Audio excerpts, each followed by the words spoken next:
পেহেলগাঁও কাণ্ডে কেন্দ্রকে তুলোধনা। 21শে জুলাইয়ের প্রস্তুতি সভা থেকে তৃণমূল সাংসদের তোপ। 21শে জুলাই ধর্মতলার ঐতিহাসিক জনসভাকে সফল করতে দক্ষিণ 24 পরগনার রায়দিঘির কোম্পানির ঠিক বাজার এলাকায় তৃণমূল কংগ্রেসের উদ্যোগে প্রস্তুতি সভার আয়োজন করা হয়। এই সভায় উপস্থিত ছিলেন মথুরাপুর লোকসভা কেন্দ্রের সাংসদ বাপি হালদার, রায়দিঘির বিধায়ক ডক্টর অলোক জলদাতা, জেলা পরিষদের সদস্য উদয় হালদার সহ বহু নেতাকর্মী ও স্থানীয় বাসিন্দারা। এই সভা থেকেই কেন্দ্রীয় বিজেপি সরকারের বিরুদ্ধে তীব্র ভাষায় আক্রমণ শানান সাংসদ বাপি হালদার। সম্প্রতি জম্মু কাশ্মীরের পেহেলগাঁও এলাকায় পর্যটকদের ওপর গুলি চালিয়ে হত্যার প্রসঙ্গ তুলে তিনি বলেন, নিরীহ পর্যটকদের নির্বিচারে হত্যা করা হলো। এই হত্যাকাণ্ডের দায়িত্ব আপনি নেবেন চৌকিদার। দেশের মানুষ আজ নিরাপদ নয়, অথচ সরকার নীরব। তিনি আরও বলেন, দেশের ভিতরে হিন্দুত্ববাদী রাজনীতির নামে বিভাজনের বাতাবরণ তৈরি হয়েছে।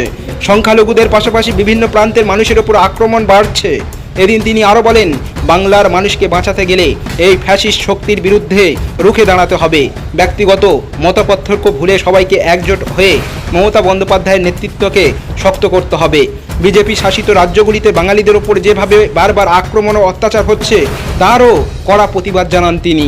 এবং 100 দিনের কাজের টাকা বন্ধ করে বাংলাকে অর্থনৈতিকভাবে দুর্বল করে দেওয়ার চেষ্টা চালাচ্ছে কেন্দ্র, এমন অভিযোগও তোলেন সাংসদ।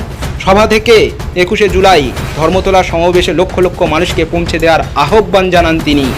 দক্ষিণ 24 পরগনা রায়দিঘি থেকে নুরুদ্দিনের রিপোর্ট, BNTV। ছিল এতটাই সিকিউরিটি থাকা উচিত ছিল, সেখানে কিভাবে নির্বিচারে এতগুলো প্রাণ তারা যেভাবে নির্বিচারে গুলি চালিয়ে হত্যা করলো জঙ্গিরা, সেটা কিভাবে হলো? চৌকিদার দায় কি আপনি নেবেন না? এ দায় কি আপনার নেই? আপনি কিসের চৌকিদার? আপনি চৌকিদারিত্ব করবেন বলেছিলেন, আজকে কি করে এতগুলো প্রাণ ঝরে গেল? তার দায় তো আপনাকে নিতে হবে। আমাদের যে 21শে জুলাই যে আবেগ, যে উচ্ছ্বাস, বা আমরা যে শহীদ তর্পণ করার জন্য যে আমরা যাই, সেই উদ্দেশ্যে আজকে সমস্ত মানুষকে আমরা আমন্ত্রণ জানালাম। আমাদের মাননীয় সাংসদ বাপি হালদার মহাশয় তিনিও আমন্ত্রণ জানিয়েছেন, আমাদের বিধায়ক অলোক জলদাতা মহাশয়, এবং আমরা ব্লকের পক্ষ থেকে আমন্ত্রণ জানালাম সবাইকে ধর্মতলায় যাওয়ার জন্য শহীদ তর্পণের উদ্দেশ্যে, এবং সেখানে গিয়ে আমাদের নেত্রীর বক্তব্য শোনার জন্য আমরা সবাইকে আহ্বান জানালাম। আর আপনারা দেখলেন যে আমাদের এই কোম্পানিটেক বাজারে হাজার হাজার মানুষের উপস্থিতিতে আমাদের মাননীয় সাংসদ বাপি হালদার মশাই তিনি উপস্থিত ছিলেন, এবং আমাদের মথুরাপুর 2 নম্বর ব্লক যুব তৃণমূল কংগ্রেসের উদ্যোগে এখানে এইমাত্র আমাদের সভা সমাপ্ত হলো। আমাদের প্রত্যেকটা বুথ স্তরের মানুষরা এখানে পৌঁছেছেন, ক্রেতা বিক্রেতা থেকে আরম্ভ করে। আমরা আজকে বিশেষ করে লক্ষ্য রাখলাম প্রচুর মায়েরা এসছেন, এবং তারা দলমত ধর্মবর্ণ নির্বিশেষে চলে এসছে।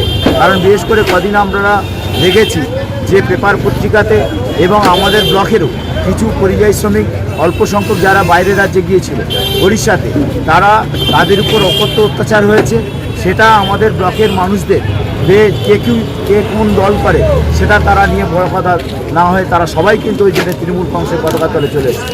কারণ আপনারা সবাই জানেন 21শে জুলাই মানে আমাদের তৃণমূল কংগ্রেসের প্রত্যেকটা কর্মীর কাছে আলাদা আবেগ, আলাদা ভাবাবেগ, আলাদা একটা ঐতিহ্য, আলাদা একটা ইতিহাস। প্রতি বছর আমরা 21শে জুলাই আমাদের দলনেত্রী সর্বভারতীয় সভানেত্রী মমতা বন্দ্যোপাধ্যায় তার বক্তব্য শোনার জন্য আমাদের সাংসদ এবং যুবদের আইকন সর্বভারতীয় সাধারণ সম্পাদক অভিষেক বন্দ্যোপাধ্যায়ের নির্দেশে আমরা কানায় কানায় কিন্তু শহীদ ধর্মতলা সেটা ভরে যায়। এবছরও আমাদের রায়দিঘি বিধানসভা থেকে প্রচুর মানুষ যাবে, প্রচুর গাড়ি যায়, ট্রেনেতেও প্রচুর মানুষ যায়। সেই 21শে জুলাই আমরা জানি যে আমাদের অন্য বছরের তুলনায় এবছর আরও প্রচুর মানুষ যাবে। আমরা ওই জন্য আশাবাদী যে 21শে জুলাই ধর্মতলাতে প্রচুর মানে ইতিহাস সৃষ্টি হবে। ধন্যবাদ।